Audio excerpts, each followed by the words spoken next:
Imagine the torment, a sense of loss, to walk alone among the living and not be alive.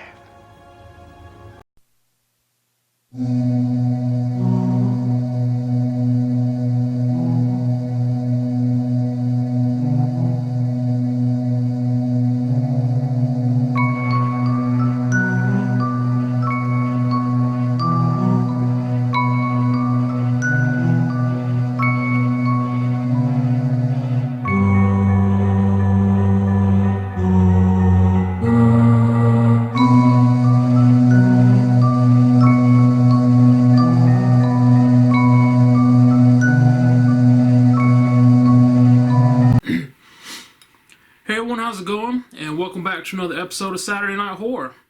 Now this week we're going to be watching a movie I haven't seen in close to 2 years. One that I always enjoy, but it's kind of confusing to kind of tell what's going on and why everything is happening. But we're going to try to make it through it anyway. So tonight, we're watching Maniac Cop 3, Badge of Silence. Now Maniac Cop 3 is the third and final installment in the Maniac Cop franchise. A lot of people consider it the worst out of all three. I don't. I happen to enjoy it. I think it's one of the better ones. Part 2 is also enjoyable. I really don't care for Part 1. But everyone has their own opinion. So Maniac Cop pretty much is a story about Officer Matthew Cordell, who ended up being sent to prison for corruption and police brutality. Turns out he was framed by some higher-ups, higher city officials. Now while he was in prison with the same criminals he locked up, he was brutally attacked, mutilated, and supposedly murdered. We find out later in the first movie that he was very close to death, but not quite. Then in part 2, it's kind of a walking corpse. Yeah, so it's weird. By part 3, he's pretty much a zombie. So, I mean, like I said, it's kind of weird, but it works. Maniac Cop 3 actually starts at the very beginning. Officer Cordell is finally being put to rest. He's being buried. You think everything's over. And then we flash forward to a voodoo priest, I guess, a voodoo something or another, who's he's chanting, doing an incantation, and ends up bringing Officer Cordell back to life. So the poor guy was finally put to rest and brought right back to life, resurrected, beginning of the movie, and it begins his reign of terror. Which brings us to the main plot of the story. It's kind of confusing, so bear with me. There's an officer named Kate who responds to a pharmacy holdup. She goes in there, she shoots the suspect, finds out that the worker in the pharmacy let the guy in, so they're boyfriend and girlfriend. To make a long story short, Officer Kate gets shot at the scene, transported to a hospital. Somehow Officer Cordell decides that he wants to watch over her for some reason. We don't know why, it's never explained. He ends up killing physicians, doctors, nurses, patients, pretty much anyone he runs into in the hospital. And he wants Kate to be resurrected to be with him. She ends up dying. He wants her to be resurrected. It's weird. It sounds weird, like it makes no sense. And watching the movie, you're kind of trying to figure out why.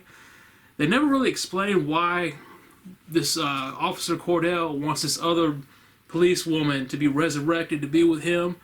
They never really explained it, so I don't know why he wanted that.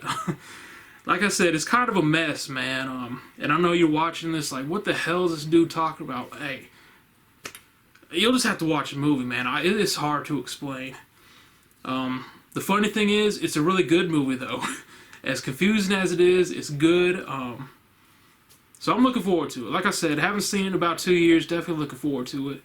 As far as cooking goes, we're not cooking. I'm not hungry, so we're going to skip the kitchen tonight. So I'm going to go out in the front room.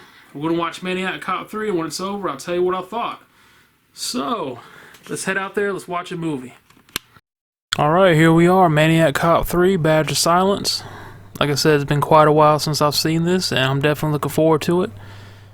Alright, the last light in the house is off, and we're going to get this started. Oh man, what have I got myself into? Oh boy. Alright. Maniac Cop is over. It's confusing as hell.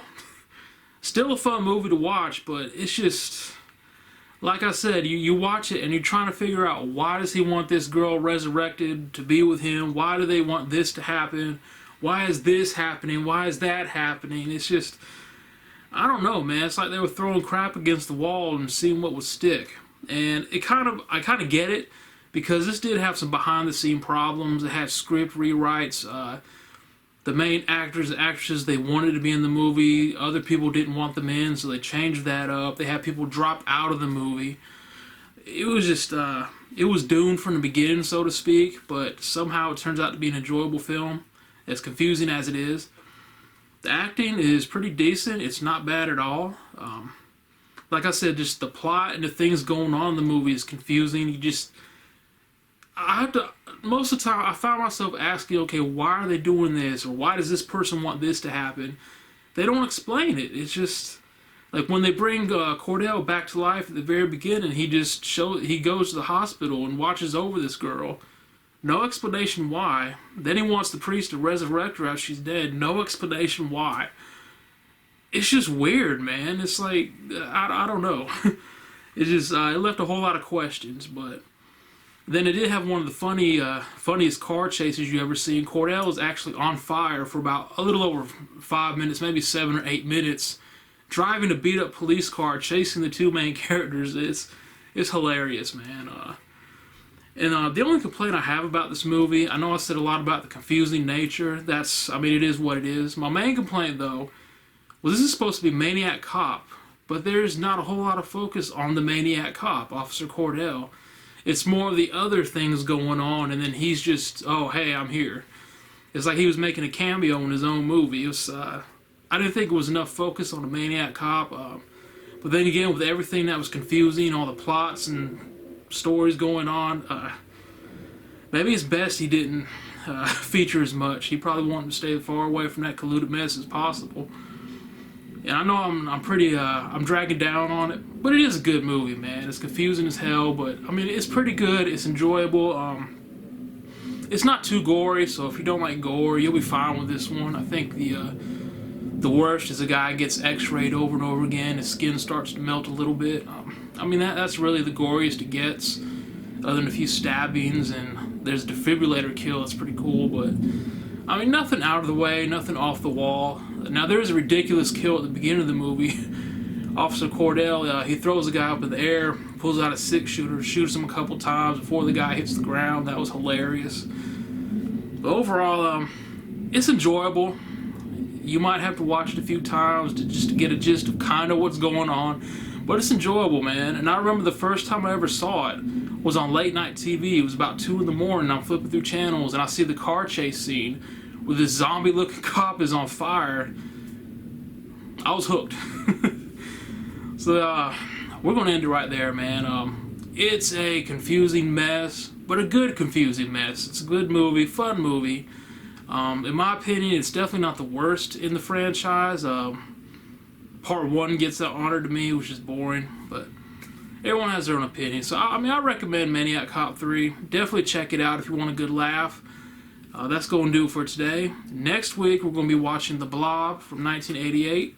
Was it 88? I hope it's 88, because that's what I'm going to say. We're going to be watching The Blob. As far as cooking, I have an idea. We'll see if it goes down or not. But yeah, that's going to do it, guys. Pretty short episode this week. I know I've been rambling on and on. It's what I do. So guys, check out Maniac Cop 3. It's fun, it's confusing. You'll have a hell of a time watching it. I'll see you next time, guys. Thanks for watching. Thank you to all the new subscribers. Hope you enjoy this. Hope you continue to watch the channel. And I'll see you next week for The Blob.